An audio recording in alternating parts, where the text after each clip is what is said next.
Eyewitness News and the Providence Journal bring you live coverage. Now, Campaign 2014, the Republican Gubernatorial Debate. Live from the Providence Performing Arts Center, a televised debate between the Republican candidates for governor. Good evening, I'm Tim White. It is exactly 1 week to primary day, down to the wire for every campaign. Tonight, we'll try and show you the differences between the two Republicans looking for your vote. And they are, from left to right on your screen, Ken Block and Allan Fung. We'll hear from them in a moment. For the next 60 minutes, we'll be going in depth. This debate is live right now on WPRI 12 and online WPRI.com. I will be moderating this debate and asking questions along with our panel, WPRI.com reporter Ted Nesi, and from our news partner, the Providence Journal, Ed Fitzpatrick. We'll begin with 1-minute opening remarks from each of the candidates. I want to ask the audience here to hold your applause until the very end of the debate so everyone here at PPAC and those watching at home can hear what the candidates have to say. The order for opening statements was determined by a drawing. We begin with Allan Fung. Mr. Fung was elected mayor of Cranston in 2008, where he's in his third term. Before that, he was legal counsel for MetLife. Mr. Fung was also a state prosecutor. He graduated Rhode Island College and Suffolk University Law School. Mr. Fung, your opening remarks. Good evening, Rhode Island. Thank you to WPRI and Providence Journal for hosting this very important gubernatorial debate once again. I'm Mayor Allan Fung, and I'm running for governor, and I'm here to ask for your vote on September 9th because I want to make our state open for business once again and to put Rhode Islanders back to work. We've been successful in Cranston in doing that. During my term in Cranston, we've created an environment. Over 1,000 new jobs have been created by working with small, medium, and large-sized businesses, cutting through the red tapes and doing whatever is necessary to help them through these difficult times. And on top of that, we've watched our finances innovating through consolidation, reforming our pension system, and moving towards private sector benefits like 401ks for our union employees. And these are the type of initiatives I will take to the State House to make our state stable once again and a place of opportunity that it was for myself and my family when my parents came here 45 years ago. Thank you, Mr. Fung. Now, Ken Block. Mr. Block ran for governor in 2010 as the moderate party candidate. Prior to that, he worked for GTech. Mr. Block founded 2 software companies. He's a graduate of Dartmouth College. Mr. Block, your opening remarks. Thank you for allowing me to tell you about my ideas for how to fix Rhode Island. Fixing Rhode Island for me is urgent. I have 2 children, Sam, age 10, and Sam, age 12, and Anna, age 10. In 6 short years, Sam will enter college. I know that if we don't fix what's broken here, my kids will leave the state. If your children are teenagers or toddlers, we all have an urgent reason to fix Rhode Island now. Rhode Island has no future when our children are leaving the state. My opponent has given you negativity and half-truths in this campaign. My opponent either doesn't have the answers that we all need, or he just doesn't get it. We need to change how this state is run, fundamentally change it, and the time is short for us to do it. Tonight, I look forward to telling you about my ideas for how to fix Rhode Island. Thank you, Mr. Block, and thank you to both the candidates. Now we're going to dive into the topics. As you know, because you've both been on the stage with me before, there is no strict format to tonight's debate. We are looking for an open and honest discussion of the issues. I will allow for some back and forth. In fact, I encourage it as long as it's on topic. We have a lot of ground to cover tonight, so if I feel that you're not answering the question or you're taking too long, I will jump in. Let's begin. Mr. Fung, we're going to start with you. You have spent a lot of energy questioning Ken Block's credentials as a Republican. Part of your argument was you say he cost the Republicans the governorship in 2010 when Mr. Block ran as a member of his moderate party. You say taking votes from Republican John Robitaille. Just hours ago, John Robitaille endorsed Ken Block for governor. If Mr. Robitaille himself doesn't think Mr. Block's role in the last election is a deal breaker, why should voters? You know, all this election has been about, our records and our statements. And, I think it's critically important that we take a look at also Ken's statement and his actions in the past, because he did start that moderate party. And he, in my opinion, and this is an opinion that's shared by many Rhode Island Republicans, did cost John Robitaille that election in 2010. While I certainly respect John and his decisions, because we've been, both, Ken and myself, have been asking people for their support, I've certainly been proud to stand today with our former presidential Republican candidate, Mitt Romney, former Governor Mitt Romney, as well as former Governor Lincoln Almond, because our state really does need drastic change, someone that has the experience and leadership necessary to move on. And I'll certainly be calling John Robitaille after I win that primary and asking him for his support on September 9th. Mr. Block, your response. Yeah, back in January, we interviewed the Shawmut Group. The Shawmut Group is the consulting group that Allan Fung's campaign has hired.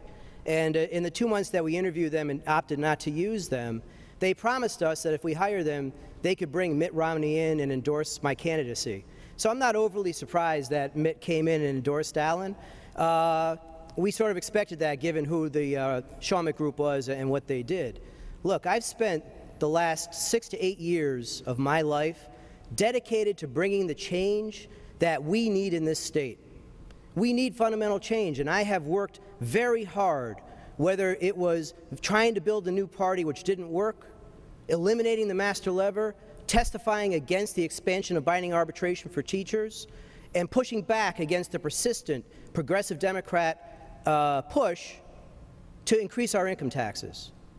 I have been engaged in a way that most people are not engaged in politics in this state, and I'm dedicated to bringing us the changes that we need to fix this state and to move ourselves forward. Mr. Block, can we just be crystal clear on the first half of your answer there? Are you saying that Mr. Fung bought the endorsement of Mitt Romney? Is that what you're saying? What I'm saying is the Shawmut Group, when we interviewed them, offered to bring Mitt in on my behalf. We opted not to use Shawmut Group, and Allan Fung did, and now Mitt has endorsed Allan Fung. Mr. Fung. I can certainly tell you, they certainly did not promise me to bring in Mitt Romney. I interviewed them for their skill set, and what I saw from them is they've been in leadership at the chief executive level. And that's what's important in this election, not the consultants. My record of reform, of what I've done in Cranston to lead, and what I hope to do to lead our state of Rhode Island. I have that track record, a track record that Ken doesn't have, of implementing fiscally conservative reforms in Cranston that have led to over 1,000 new jobs by working with the small, medium, and large business owners. And there's no denying that I've implemented 401ks, private sector benefits into the public sector. These are changes that I probably stand with many Republicans, and it's not about the consultants, it's about my record of reform and what I want to take to the State House to turn our state around. Mr. Fung, I have to ask, you famously called Block supporters blockheads. Does that mean John Robitaille is a blockhead? This is not about commercials, Tim. In all due respect, it's about the message behind the commercials. And the message is they really have to take a serious look. Rhode Islanders, and particularly Rhode Island Republicans who are going to be voting that September 9th primary, need to take a look at every statement that Ken Block made, because he's not a real Republican. He pretends to be conservative. He'll say anything. He's more of a political opportunist. I didn't have to take a poll to become a Republican. And these are the real truths that everyone has to take a look at. In fact, I'm the only one on the stage that has not advocated for raising taxes in this gubernatorial election, unlike my opponent. And we're going to get into taxes tonight, but on this topic, Mr. Block, I owe you a little time. Would you like to respond? You know, it's so funny that Allan talks about the need to listen to what candidates talk about carefully. Allan's been touting 401ks like that's been the savior for Cranston. Depending on whether you listen to the city council member or the mayor's office, either 5 or 21 Cranston employees in total are members of the new 401k for a grand total of $37,000 of savings. Now, if that's the saving grace for the city of Cranston, it's in far better shape than I knew that it was. All right, you have jumped ahead on both myself and the panel on that. We had that on our list, but since we're here, the 401k charge, if you could. The 401ks, any Republican, anyone in the private sector knows that it's about risk shift. And this is a big difference from anyone that's read that book, Good to Great, knows. There's a big difference between telling time and building a clock. And 401ks are building that clock to shift the risk off the taxpayers in the future. And we are realizing savings now because we're capped at what we have to contribute at 3%. And the employees are also putting in their 3% versus what we would have to contribute year after year into the state system, which right now is at least 11%, and it could go higher depending on what could happen in the future. I've capped that. 401ks are Republican, conservative, private sector benefits that belong in the public sector. Does he have the figures right, though? He said it in live. Unfortunately, this is where Mr. Block has difficulties. It's 21 employees. And that difference is the 3% and 11. It's about $35,000. That is correct. But that's what I'm saying about the difference between telling time, because what's in the immediate, versus the long-term savings and building that clock. Because 401ks are the wave of the future that have to be implemented not only in Cranston, but in every municipality in the state. It will save taxpayers in the future and shift that risk away from what we've seen in the past. We're kicking the can down the road with pensions. Mr. Block, final word? Yeah, there's no question that 401ks are an answer. It all depends on how you package that answer, and where I fault Allan Fung is in his presentation of what the 401ks meant and what they were. But only once the real numbers came out do we get the backtracking and say it's really this is a baby step. It's a necessary baby step, but it's only a baby step. You put it forward as a very different idea than what the reality was right now, and that's where we run into problems in this campaign, the half-truths.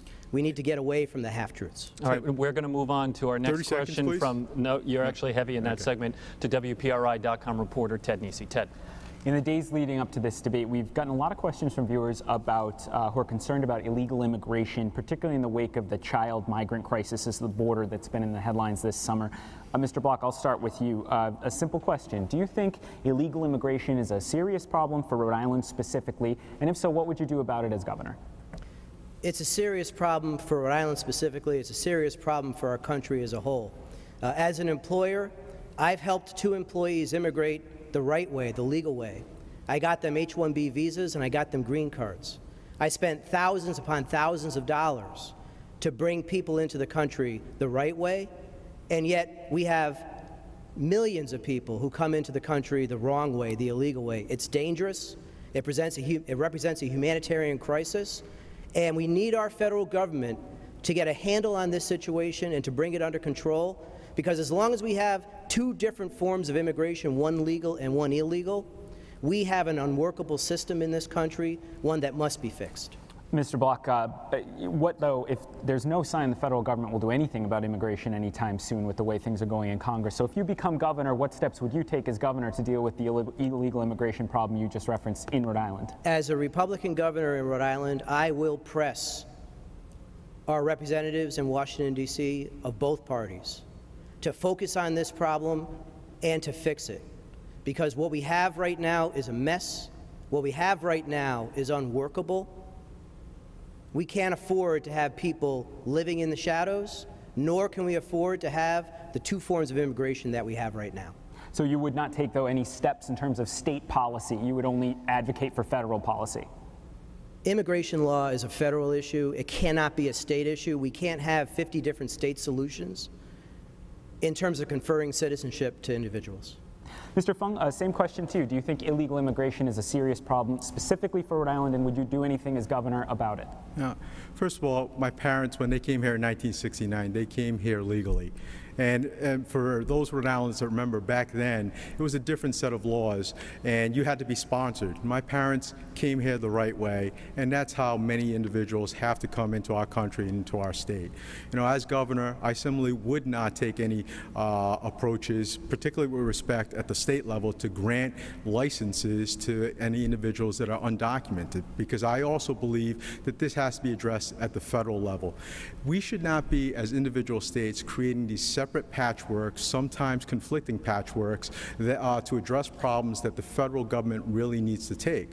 And I would also push for our delegation to push for federal reform and ensure that any type of reform measures that are here to address the undocumented don't put a crimp on any individuals that are here legally and waiting their turn. There shouldn't be any ways to jump above those individuals. Fung, it sounds similarly, you would primarily advocate, you would not give driver's licenses and you would advocate for federal law, but there are no further steps you would take as governor to deal with the problem of illegal immigration? Yeah, that is correct. It is a federal issue, and I would similarly also advocate for it to be addressed on the federal side rather than having a hodgepodge of different conflicting laws at the state level. Particularly, it's very sensitive on that driver's license issue because, you know, as a former prosecutor, I know that driver's license is a valid form of identification that can be taken in various states and even abroad.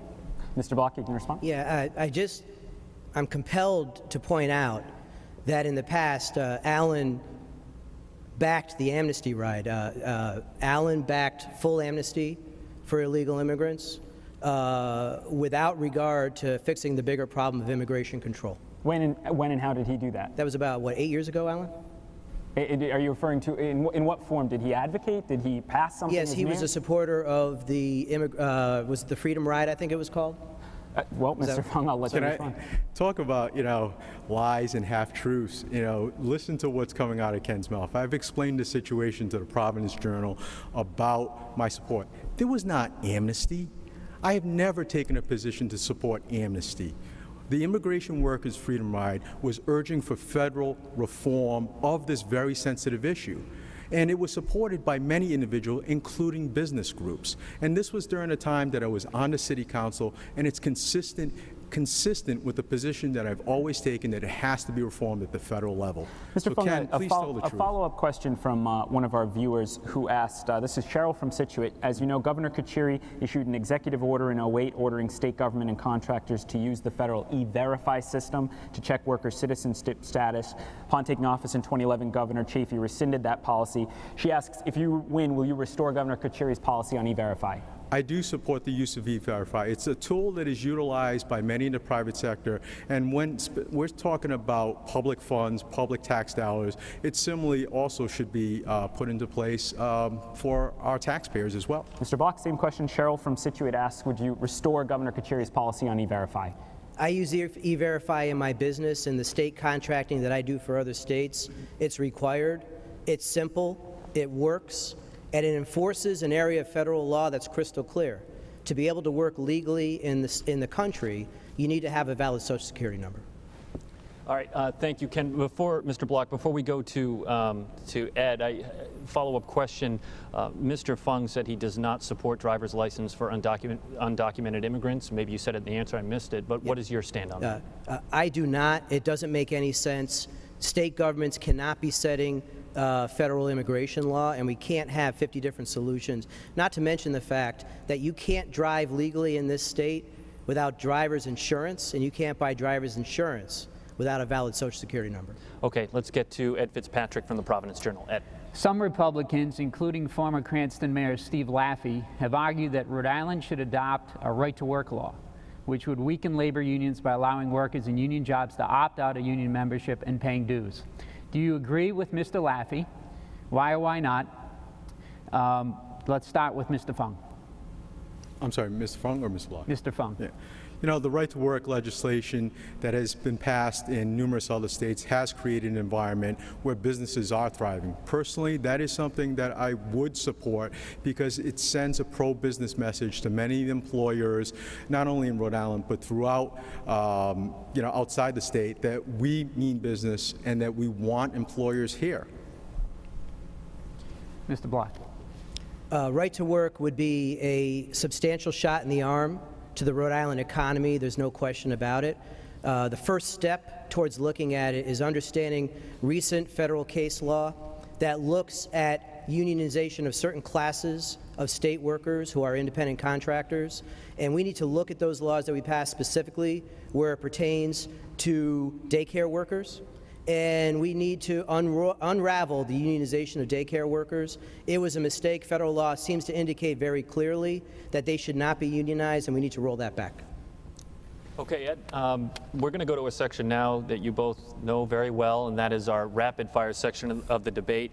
I'm looking for one-word answers from each of you. We'll start left to right, and then I'm going to alternate the order.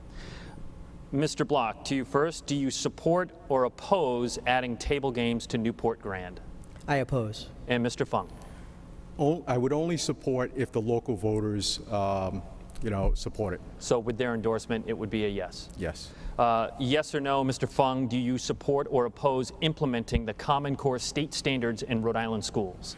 I do support standards within the Rhode Island Common curriculum. Core state. The Common Core standards, so long as the local school committees can still establish the curriculum to teach those standards. Mr. Block, do you support or oppose implementing the Common Core state standards in Rhode Island schools? I support Common Core, but only as long as it proves to not get in the way of a quality education for our children. Sticking with education, in a surprise move for many, Education Commissioner Deborah Gist asked the Board of Education to hold off using standardized tests as a graduation requirement until 2020. It was set to go back online, as you both know, in 2017. Mr. Block, yes or no, do you agree with Commissioner Gist's recommendation? I am a supporter of teacher evaluations. I am a supporter of high-stakes testing. I understand why we have a basic aversion to getting into this, but a great many other states successfully high-stakes test. We need to get there. I don't know all the specifics of why the commissioner has moved it out the way she has. I'm going to put my head around it, and I'm going to work carefully with her to do the right thing. So you're not sure if you... I really don't know enough to say for sure. I would like to see us get to high-stakes testing as soon as we can. And Mr. Fung, do you agree with Commissioner Gist's recommendation to hold off standardized testing as a graduation requirement until 2020? You know, I also support high-stakes testing as well as, teacher evaluations for accountability. It's that innovation accountability that Commissioner Gist has been trying to put into place.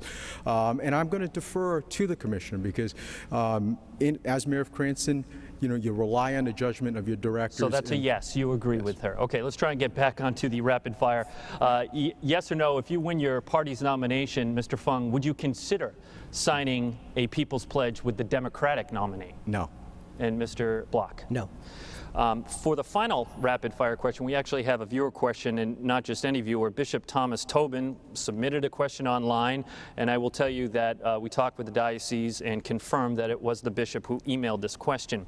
And I'm going to give you some time, although it sounds like you'll take it anyway, to answer this topic, more than just one word. Mr. Block, he asked whether, as governor, you will ensure that at least one health insurance plan sold on Rhode Island's health insurance exchange excludes coverage for abortions. That's an interesting question. I am open to seeing what we can do about that. There's a bigger subtext to this that I want to bring out. I am pro-choice. However, I believe that it is not the governor's position to push his or her thoughts on that down onto the population. I am a fan of limited government, and government needs to be out of this conversation as much as possible. But it doesn't sound like Bishop Tobin should take heart in your answer. You would not pledge to push for a health insurance option that excludes. I am absolutely open to having the conversation and looking to what the repercussions of doing it. All right, Mr. Fung, and I'll ask the question again so people at home are clear too. He asked whether, as governor, you will ensure that at least one health insurance plan sold on the exchange excludes coverage for abortions. And I respect both sides of the issues, and I believe that there should be an option for those that are pro-life so that they are not forced to purchase any health insurance on the exchange that goes against their religious values. So you would, the answer is yes on that, you would? Yes, I would. And to remind, I know we asked everyone this question in the June rapid fire, I think it was. Mr. Block said he is pro-choice. Are you pro-choice or pro-life? I'm pro-choice as well, but I also have limitations on that. For instance, personally, I don't support late-term abortions unless it's medically necessary for the health of the woman. Okay, we're going to go to a question from Ted Nisi now. Ted. One of the biggest policy differences between the two of you that's come out in the last few months has been around changing the way Rhode Island's unemployment benefits work. Mr. Block, I want to start with you on this one. In the simplest terms possible, why are you promoting or pushing the idea that seasonal businesses should pay more into the fund that covers Rhode Island's unemployment benefits? Ted, as you're aware, there was a graph that showed the utilization in our unemployment insurance system. And the heaviest users by far are the seasonal employers. They largely drive the deficit in our unemployment insurance fund. And let's talk about insurance briefly. Insurance protects against the unexpected and catastrophic loss of a job. Insurance protects against the possibility of a loss of a job, not a certainty of a loss of a job. In the case of unemployment insurance in Rhode Island, the systematic abuse of this fund by the seasonal employers who lay the same employees off at the same time of year, every year, year after year, is not insurance. It's not right. A great many other states have fixed it. We need to fix it too, and there's two ways to fix it. One way is to have the seasonal employers pay more. The other way is to define seasonality and limit the number of years in a row that a seasonal employee may collect unemployment insurance. Mr. Fung, you've been heavily critical of Mr. Block on this issue, but I did get the numbers. It confirms that the businesses whose workers used unemployment benefits the most paid $48 million into the system, but those workers took out $61 million. So why should the rest of Rhode Island's employers pay an extra $13 million to subsidize those employers? Because what Ken is talking about is raising taxes on those seasonal industries, and that's wrong. That's crushing. That is going to crush the seasonal industry. And we saw today in the Providence Journal how the seasonal industry, the hospitality, tourism, restaurants, and those revenues going into the state budget are increasing. That's what we have to do to support it. I would not support tax raises to those seasonal industries, because when we're talking about, and we had several debates on this issue with Ken, he's talking about this large subset of employers versus a small subset of seasonal industries. When you're talking about that much of a shift in taxes to that industry, you're going to crush them and potentially put them out of business. However, where I see the reform necessary, I'm glad that Ken agrees with me, because this is the first time I've heard him talk about reforming the system. Where you really need to reform is focus on those individual employees that are gaming the system. We all know that happens. I came from the hospitality industry. You've seen some employees go in that have been laid off, go around and say, I need to be paid under the table because I'm getting unemployment benefits. And that's wrong.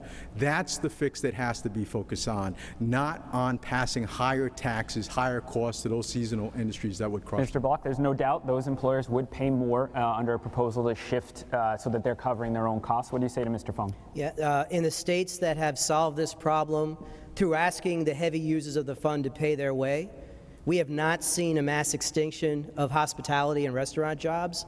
I know of no state in the country where there's a lack of restaurants because the states in which they operate made the cost of unemployment insurance more fair for the burden that the employer needs to pay.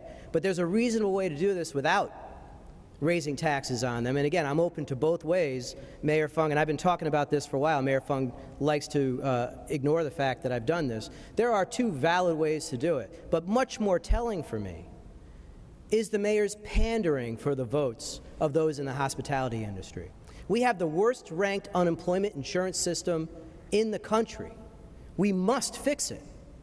And Allan Fung proposes not fixing it, leaving it in place, because a small number of employers are making out to the detriment of the majority of employers. And that's just wrong. There's no more Republican ideal than having those who heavily use the system to pay their fair share. Mr. Fung, 30 seconds to respond. Sure. Here we go again about, who's really telling the truth about this issue. Because Ken used the numbers. I think he said there were about 35,000 employers that are subsidizing. I think he used the number 1,500 during the last debate that we were. Just think about it. To make a substantial difference in 35,000, you're going to crush with high tax pays to those 1,500, and that's wrong, because it's not just restaurants, it's not just the tourism industry, it's farmers, it's also construction workers that have that reliance on this system. Reform the employees and make sure that they're doing the right things, not crushing through high tax increases to that industry. And it's not pandering. I'm looking out for all of the interests to ensure that we have a healthy economy, because they are a leading revenue generator in this state. Okay, thank you. We're going to go to a question from Ed Fitzpatrick now. Ed. Well, we just heard you both describe yourself as pro-choice on abortion, but the Rhode Island Right to Life State PAC is running an ad in the Rhode Island Catholic newspaper that calls Mr. Fung the pro-life choice. How do you explain that ad? Yep. And what exactly distinguishes you on the abortion issue, if anything, Mr. Fung?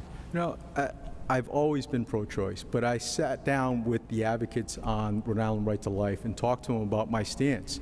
And like, for instance, what I talked about with my limitation on late-term abortions unless it's medically necessary. That's one of the areas. But I think the common theme that I had with the individuals is I respect their discussion points on the issue, and having that mutual respect and not vilifying them is something that's critically important as part of that discussion.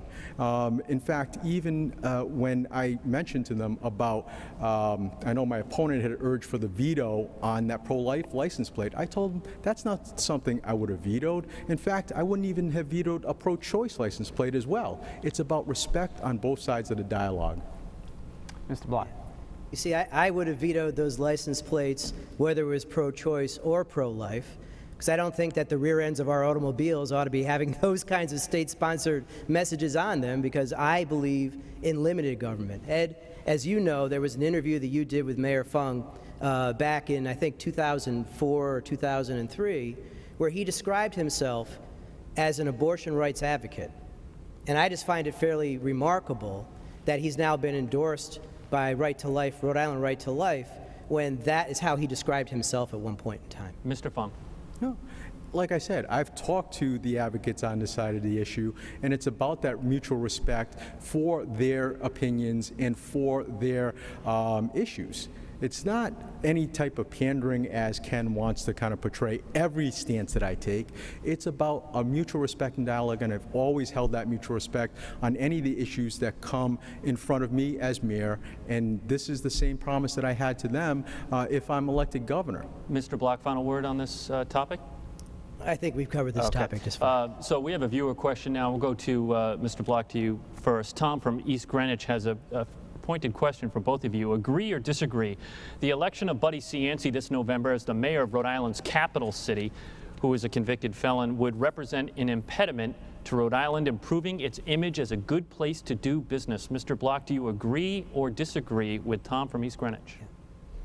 Rhode Island has to shed its image as the who do you know state. It's a well-deserved image, and one we have to shake as quickly as we can. I agree that the optics of a twice convicted felon becoming the new mayor of Providence is not in our best interests in terms of how the rest of the country perceives us. Mr. Fung, same question to you. Do you agree or disagree with Tom from East Greenwich that the election of Buddy Cianci would be an impediment to Rhode Island improving its image as a good place to do business? We do have to reform our image, and I also agree with Ken that, you know, the optics of the situation would not send a good message. But I do like Buddy as a radio personality. I'm glad that he's taken a leave of absence so that if it doesn't work out, he'll be back on the air again. So you do not support him becoming mayor of Providence, however, despite your positive feelings for him? I agree exactly for, you know, what Ken said. Okay, let's go to Ted Nesi with a question. Both of you have proposed tax cuts in this campaign, and you also both told the Greater Providence Chamber of Commerce you would support increased funding for Rhode Island's public colleges. Mr. Fung, I'll start with you on this one. The state is currently facing a projected $173 million deficit in the new governor's first fiscal year in office. It will only get bigger if significant tax cuts go through that aren't paid for. How much do you project your proposed tax cuts will reduce state revenue during your first fiscal year in office if they get passed? You know, I proposed a $200 million tax reduction plan that would cut our corporate tax. I know the General Assembly has already taken that first step. I'd like to go a little bit further, particularly to send a message to the small business base with that minimum corporate tax, cutting it in half first, and also dropping our sales tax down to at least equal Massachusetts to keep the dollars in the state. I think if we move forward with that $200 million tax reduction plan, it would make us one of the most competitive in the Northeast, and my plan is supported by cuts, a 5% reduction in personnel, as well as holding the rate of growth on our budget, which right now is projected at, I think, just over 4%, down to the rate of inflation at about 2%. That pays for a substantial portion of it, in addition to not paying that 38 Studios first, next payment. Because one of the major reasons it grows past inflation is because healthcare spending usually grows past inflation. Would you be prepared to remove people from Medicaid or reduce their low-income people's health benefits if that was what it took to meet your goal? Reforms have to be made made in all areas, particularly in the area of healthcare, which is growing. And it's growing not only in our state budget, but we see that in local municipal budgets, and that's why experience counts. I've tackled the healthcare issue within our city government as well, and have slowed the growth of our healthcare budget, particularly with respect to claims, because I think people know that that's where the dollars are, whether it's on a Medicaid side or even with the employee costs. Increasing deductibles, increasing co-shares, making sure that we limit the use of emergency room as, the first a step instead of going to a primary care physician. These are steps that can take to help reduce costs that we took in Cranston. So would you, if you become governor, will you rule out any increases in taxes or fees to close the deficit you would face as governor? I'm the only candidate that has not indicated any type of tax increase, unlike my opponent, who would raise unemployment taxes on seasonal industries. So you are open to fee increases? I'm sorry? So I told you I'm not going to raise taxes. What about fees, though? Beach fees, driving fees, registration fees? That's something that I also have very, very big concerns about raising those fees as well. Mr. Block, same question to you. Rhode Island faces a $173 million projected deficit in the new governor's first year in office. How much do you project any proposed tax cuts you would put in place will reduce state revenue during your first year? Real quickly, I want to address two issues that the mayor talked about. Part of the mayor's $200 million tax cut is to be paid with $70 million that's in a budget surplus in the budget year that just ended. If you look at the Rhode Island budgets, and I know most of you don't, but if you're having trouble falling asleep one night, if you look at the Rhode Island budget online, you'll see that the budget surplus was estimated to be about $60 million. And it was used by the General Assembly, wholly used up in this year's budget. There is no surplus. At the end of this year, we're projected to have a $500,000 budget surplus. So Allan's plan is a full $70 million short. It's profoundly wrong. And I'm curious how you have a $200 million tax cut that you can't pay for. Okay, fair enough, but I'd rather answer my question. I'm curious about mine. How much do you project? I'll give you time, Mr. Fung. Please hold on, though. How much do you project any proposed tax cuts you would add, or would you not add them if they would add to the deficit? I do not advocate for any new tax increases. I do not advocate for any new fee increases like the garbage fees that have happened in Cranston. Our budget increased by $1 billion in the last 2 years. We have an $8.7 billion budget in the tiny state of Rhode Island. The federal government estimates that there's about $200 million of waste and fraud just in our Medicaid system. I'm an expert at identifying this kind of waste and fraud and removing it. Our state employees, 10,000 of them, still use paper time cards every week. There's millions of dollars in savings to be found by getting rid of those paper timesheets. We have not consolidated emergency dispatch, something that most other states have done. There are tremendous opportunities to drive down the cost of our government, both at the state level and at the local level. Mr. Block, though, are you proposing any tax cuts that would reduce state? Nothing that would reduce state revenue further in your first year? Absolutely not. Mr. Fung, I'll ask you to respond to that criticism, and it is true that they used, the General Assembly used much of the surplus to balance the budget that's now in progress. Before I get to that $70 million that are part of my plan, I do want to note that, it's kind of interesting how Ken attacks me for, saying different things, but yet all I've been doing is defending myself during this debate. Now, let's take a look at what he said about a garbage tax. That's already been PolitiFact and found to be false in our city budget. Ken has a big problem about understanding how to read municipal budgets. In fact, he said that Cranston's fire department budget was millions. I think he said about 12 million more than Warwick's. If he has a problem, when in fact it's not true, when you take a look at our municipal budgets, my budgets and Warwick's budgets for our fire departments are either the same or slightly less. And this is why, I have a problem. So are you saying there's been no increase in the garbage fee that was mentioned, Mr.? Most viewers probably don't live in Cranston because it's... No, Actually, there was a reduction, and that's why we have not had a property tax raise for 3 years now, because we moved to the automated system for trash system that many other municipalities are doing to help save on those dollars. In fact, in this budget year, there was a decrease in that line item by $166,000. There was no garbage tax, as Ken wants to Mr. Block, are you making up the garbage fee? What are you? It's a garbage fee. There are residents in Cranston who are absolutely paying more to have their garbage picked up now than they were before. That's an increase in fees. If you're paying more because of changes that local government has made, you're paying more. Whether you call it a tax or a fee, residents of Cranston, certain of them, are paying more to have their garbage picked up than they were before, and there's a lot of them that are very irate about that. You know how many he's talking about? And this is what he's misleading. Briefly, Mr. Fung, we need to move on. You know what he's misleading many of the voters? 28,000, over 28,000 residential units in Cranston, and only 80 out of those 28,000 requested an additional barrel. There wasn't a fee on the initial barrel, an additional barrel. And in fact, about 1,500 asked for a smaller one. So these are the facts. Ken has a difficult time understanding municipal budgets. How can we trust him to read an $8 billion budget? And he wants to call himself an expert. Mr. Fung, what about the $70 million? You didn't answer that question. Sure, let me get to that if you don't mind. And briefly, please. Okay.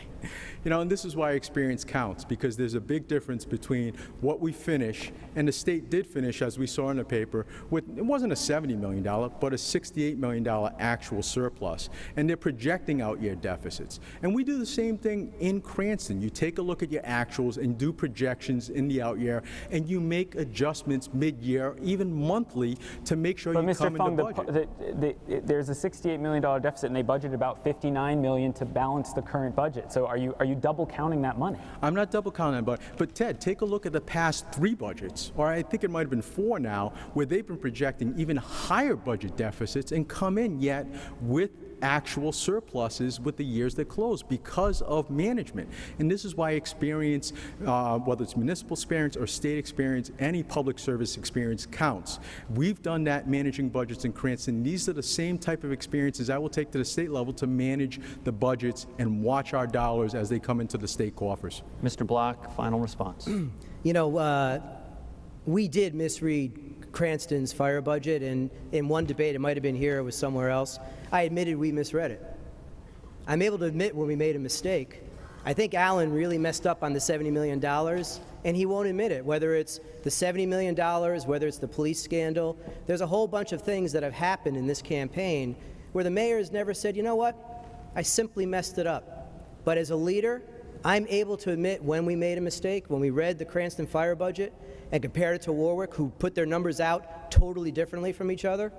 When he highlighted it to it, when the mayor highlighted that mistake, we looked at it, we realized he was right, and we admitted it. Okay, we're going to move on. This is the first time he's admitted it. We've thrown out more numbers in a tax form here, so we're going to move on to the next topic with Ed Fitzpatrick. You know, in talking about this race, John Robitaille has cited Ronald Reagan's so-called 11th commandment, thou shalt not speak ill of any fellow Republican. I think it's fair to say that both of you have violated that commandment in this campaign, and maybe tonight. So I want to give each of you an opportunity tonight to repent, or to at least defend the tone of the campaign thus far. Mr. Block. I hate this campaign. This campaign has been full of venom, vile, and half-truths. The voters of this state deserve far better than the negativity that's been out here right now.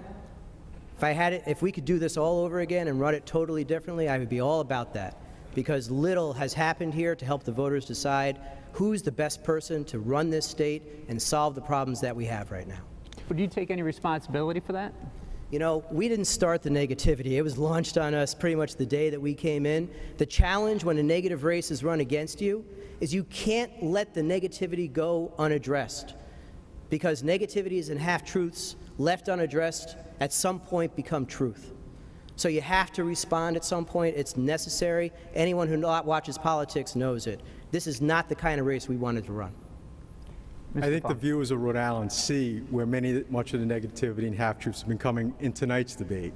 And we have been responding to a lot of different things, but I think it's important for the voters, particularly Republican voters, to know where Ken Block really is, and that he doesn't stand with many of the fiscal conservative values that many Republicans have entrusted to many of their officials, and I have that track record. I've shown through my decades of wearing that R label on my sleeve, representing the residents of Cranston and the people of the state of Rhode Island well, that I can implement many of these reforms. And part of it is, it's part of the primary process. You're seeing this campaign, it's a spirited one. I will grant you that it is a spirited campaign, but there has been a good discussion on dialogue about important issues. Take a look at just that issue that we talked about on unemployment insurance. Whether you agree with it or not, it's important policy decisions about how we need to reform the system. So there has been a lot of good that's been brought out on the campaign. And in fact, that $200 million tax reduction plan is something that's sorely needed for Rhode Island, a shot in the arm that would send a message to business owners here and outside the state that we want them here. Thank you, Mr. Fung. Mr. Block, before we go into the next topic, he calls it spirited. Do you agree with that description? To shamelessly steal a line from President Reagan, there he goes again. I don't know what more to say. The entire tone and tenor of this race was set by the Fung campaign.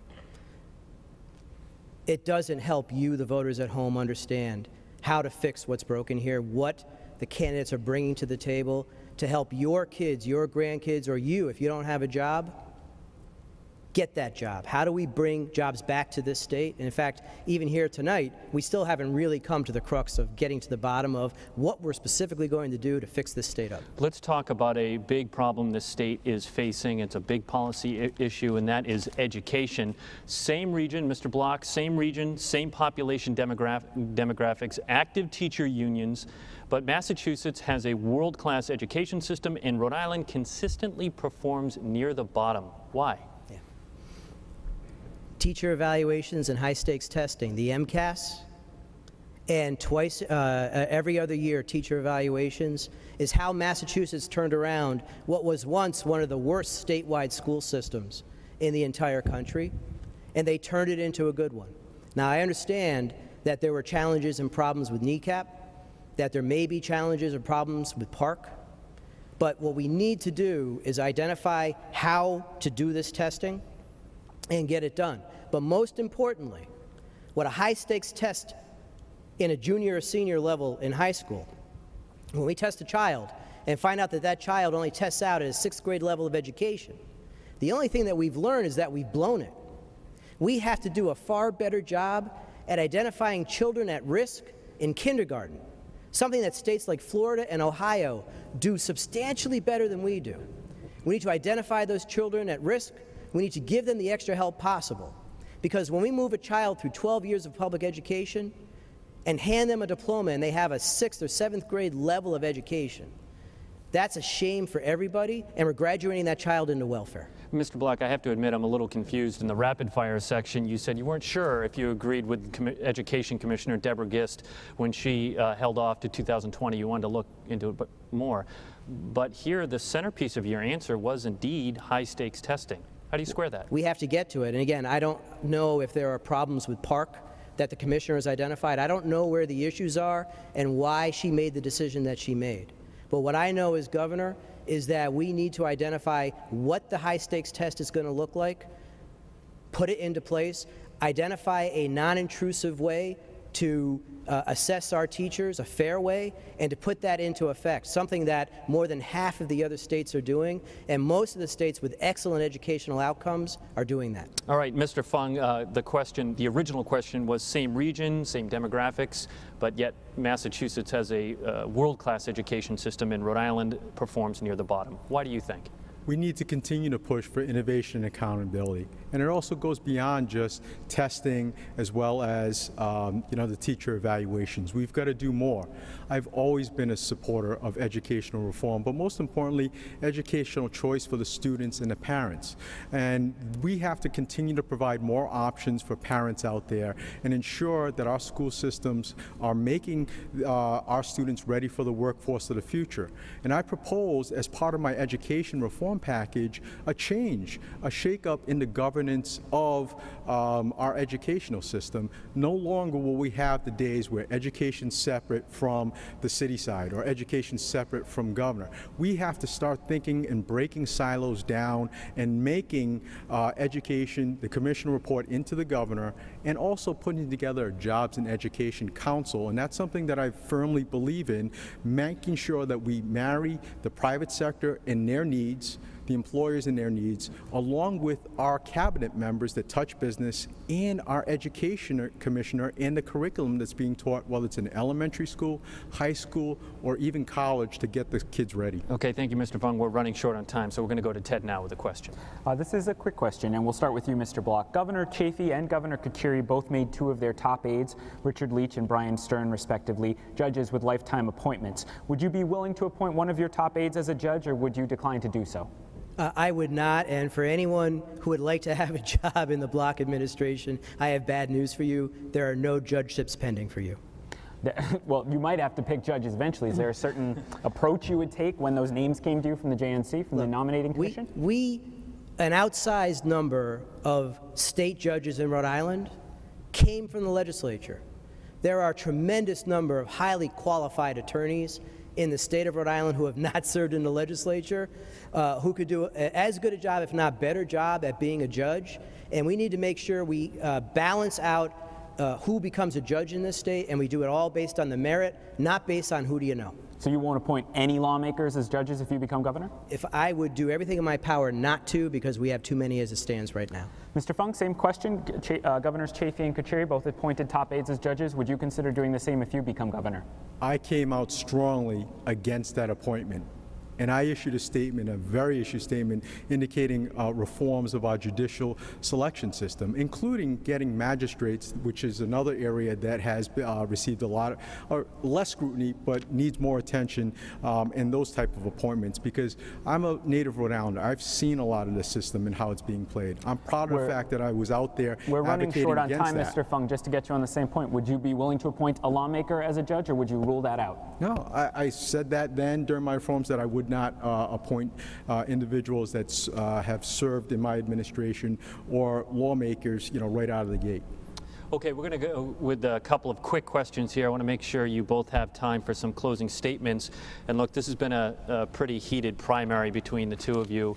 I asked you this question in June, but I want to ask it again because a lot has happened in that time. Certainly hasn't been the warm fuzzies between the two of you. So, Mr. Block, if your opponent wins, if Mr. Fung wins, will you still endorse him for the general election? I will. Okay, and Mr. Fung? I will too. All right. So a question from Brian in Rumsford. He wants to know, to both candidates, we'll start with you, Mr. Fung, if a Democrat becomes the next governor, which one do you feel will do the best job? None of the ones that are running, because they've been pushing these progressive policies, talking about spending and increased spending with these programs, and it worries me because we have to, just like what we're doing in our households, watch our spending. And Mr. Block, often some of the best questions come from our viewers, or certainly the most pointed, so the same one to you. Of the candidates that are running for Democrat, if any of them win, which one do you think will do the best job? I have to agree with my opponent here. I have sat on this, I stood on the stage or sat on the stage with everybody a bunch of times, and I'm always astonished at how many spending programs they say, we're going to spend money on this, spend money on this, spend money on this, ignoring the increasing budget deficits that we have right now. We can't spend our way out of the crisis that we're in. And I'm curious, another viewer on the same topic, have either of you voted in a Democratic primary? Mr. Block? Never. You have never voted in a Democratic primary. Mr. Fung, have you voted in a Democratic primary? I don't believe I have. You can't remember? I can't remember. I know I voted in Republican primaries consistently. Okay. I've never been a Democrat, Tim. All right. We're going to move on now to our closing statements. We want to give you each a minute to do that. And a reminder to our live audience that we ask you, please hold your applause until both candidates have finished their 60-second closing remarks. Just like with opening remarks, the order for closing statements was determined by a drawing, and we're going to begin closing statements with Allan Fung. Mr. Fung, your 60-second closing remarks. Thank you to all Rhode Islanders. Thank you to WPRI and the Providence Journal for once again hosting another gubernatorial debate.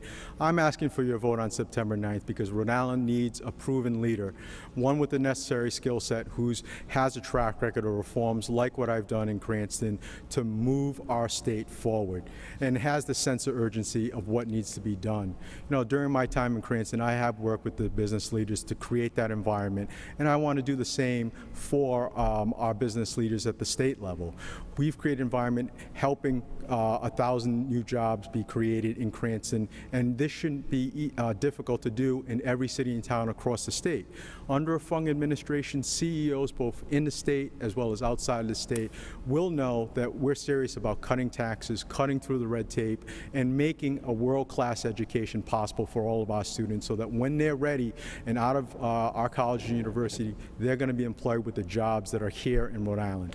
I love this state. It's offered so much opportunity, and I'm asking for your vote on September 9th to put that plan in place. Thank you, Mr. Fung. Now we go to Ken Block. Mr. Block, your 60-second closing remarks. Thank you, everyone, for allowing me this opportunity to tell you about my ideas for how to fix Rhode Island. Everyone I meet on the campaign trail wants real change, genuine change. We should not and cannot afford to be dead last economically. We should not have one of the country's highest unemployment rates. We deserve more from our government than that. We deserve a government that works. If you're happy with Rhode Island the way that it is, then vote for my opponent or one of the other Democrats. If you want fundamental change, fixing government at its core, then you need to vote for real change. I've dedicated the last 6 years of my life to bringing the kind of change that Rhode Island so desperately needs. By eliminating the master lever, I've proven my ability to get hard things done. I'm not a career politician looking for my next job. I'm interested in fixing the mess that is Rhode Island government as governor, and then going back to running my company. Please help me fix Rhode Island by voting for me on September 9th. Thank you, Ken Block. Thank you, Allan Fung. Now to our audience, your chance to applaud the candidates.